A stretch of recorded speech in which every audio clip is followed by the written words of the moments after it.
কড়াইয়ে তেল দিয়ে 5 ফোড়ন, শুকনো লঙ্কা দিয়ে কুলটা দিয়ে একটু নেড়ে তাতে গুড়, নুন, হলুদ দিয়ে ফোটাতে দিতে হয়েছে। ফুটতে ফুটতে এতটা রস বেরিয়ে এসেছে। এটা কুলের আচার হচ্ছে।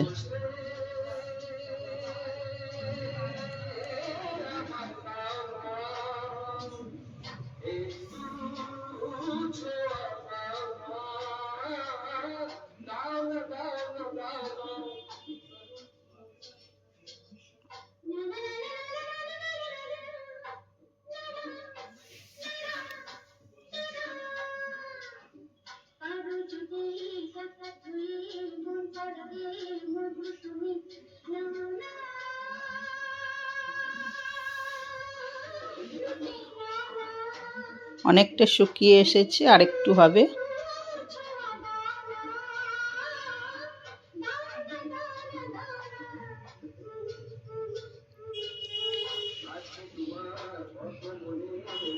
এবার একটু ভাজা মশলা, কড়া গরম হতে তাতে শুকনো লঙ্কা দিলাম,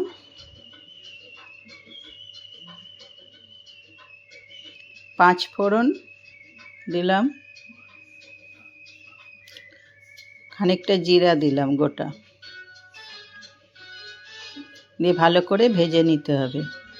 নিয়ে মিক্সিতে গুঁড়ো করে রাখতে হবে।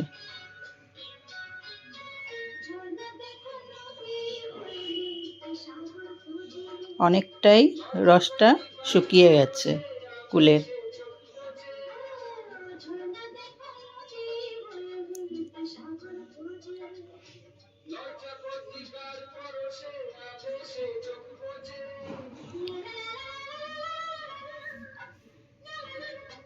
এখনো কিছুক্ষণ হবে। এবার ভাজা মশলা 2 চামচ ওতে দিয়ে দেবো।